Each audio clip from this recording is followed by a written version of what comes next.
സ്മിതയ്ക്കും കുട്ടികൾക്കും ലീവായതുകൊണ്ട് ഇന്നത്തെ യാത്ര ബാംഗ്ലൂരിലെ ലുലു മാളിലേക്കാണ്.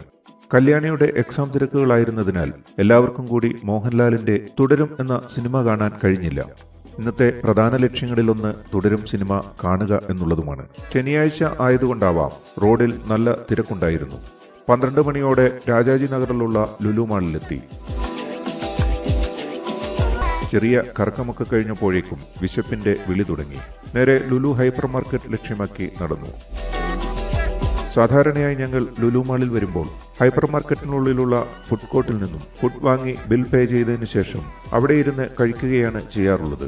കല്യാണിയും കുഞ്ഞൂസും ബിരിയാണിയാണ് വാങ്ങിയത്. ഇവിടെ നമ്മുടെ നാടൻ മലബാർ ബിരിയാണിയും ഹൈദരാബാദ് ബിരിയാണിയും ലഭിക്കാറുണ്ട്. ഞങ്ങൾ കുറച്ച് കപ്പയും മീൻകറിയും വാങ്ങി. കൂടെ ചിക്കൻ ടിക്കയും 65ഉം ഒരു അലങ്കാരത്തിനായും വാങ്ങിച്ചു. സ്മിത അതെല്ലാം പിടിച്ചുകൊണ്ടുള്ള നിൽപ്പാണ്. ബിൽ പേ ചെയ്തു വന്നപ്പോഴേക്കും നല്ല തിരക്കായതുകൊണ്ട് ടേബിളുകളൊന്നും കാലി ഉണ്ടായിരുന്നില്ല. എന്നാലും ഞങ്ങൾക്ക് നിന്ന് കഴിക്കാൻ പറ്റിയ ഒരിടം കിട്ടി. വീണടം വിഷ്ണുലോകം. ഫുഡെല്ലാം നല്ല ടേസ്റ്റ് ഉണ്ടായിരുന്നെങ്കിലും മീൻകറിക്ക് സാധാരണ പോലെ അത്ര രുചി തോന്നിയില്ല.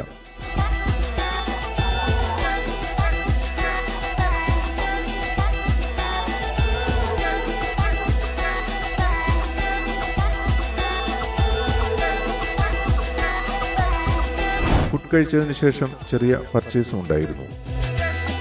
കരിമ്പിൻ ജ്യൂസ് ഫ്രഷായിട്ട് ഉണ്ടാക്കുന്നത് കണ്ടതുകൊണ്ട് ഞാൻ ഒരു ബോട്ടിൽ വാങ്ങി. 90 രൂപയാണ് ഈ ബോട്ടിലിന്. സ്മിതയും കല്യാണിയും ഫ്രൂട്ട് സാലഡ് ആണ് വാങ്ങിയത്. അതിനിടയ്ക്ക് കുഞ്ഞൂസ് ഫ്രഷ് ഗ്രേപ്പ് ജ്യൂസ് ഒരെണ്ണം എവിടുന്നോ പൊക്കിയിട്ട് വന്നു. ബിൽ പേ ചെയ്ത് ഹൈപ്പർ മാർക്കറ്റിൽ നിന്നും പുറത്തു കടന്നപ്പോൾ ഫാഷൻ ഷോയുടെ റിഹേഴ്സൽ നടക്കുന്നത് കണ്ട് നേരെ അവിടേക്ക് പിടിച്ചു. കല്യാണിക്ക് ഇത് കണ്ടപ്പോൾ ആ ഷോയിലൊന്ന് പങ്കെടുത്താൽ കൊള്ളാമെന്ന് തോന്നിയെങ്കിലും തൽക്കാലം ഫ്രൂട്ട് സലാഡ് കഴിച്ച് സമാധാനപ്പെട്ടു. ഷോ തുടങ്ങാൻ ലേറ്റാകുന്നതുകൊണ്ടും സിനിമയുടെ സമയമായതുകൊണ്ടും ഞങ്ങൾ നേരെ 4th ഫ്ലോറിലേക്ക് വിട്ടു. പോകുന്ന വഴിക്ക് കുഞ്ഞൂസ് ഒരു ഫ്രണ്ടിനെ കണ്ട് കുറച്ചു സമയം അവിടെ കറങ്ങി നടന്നു. അത് കഴിഞ്ഞപ്പോഴാണ് ഉള്ളിൽ ഔട്ട്സൈഡ് ഫുഡും ജ്യൂസും ഒന്നും അലൗഡ് അല്ല എന്ന് കുഞ്ഞൂസ് കാണുന്നത്. പിന്നെ കയ്യിലുള്ള ഫ്രൂട്ട് സാലഡും ജ്യൂസുമെല്ലാം തീർക്കാനുള്ള തിരക്കായിരുന്നു. ഒടുവിൽ സിനിമ തുടങ്ങുന്നതിന് മുൻപ് എങ്ങനെയോ ഉള്ളിൽ കടന്നു. സിനിമ റിലീസായിട്ട് 3 ആഴ്ചയായെങ്കിലും സാമാന്യം നല്ല തിരക്കുണ്ടായിരുന്നു.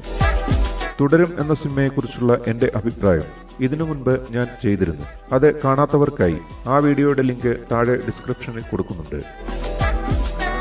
മനോഹരമായ ഒരു സിനിമ അനുഭവവുമായി ഇന്നത്തെ യാത്ര ഇവിടെ തീരുന്നു.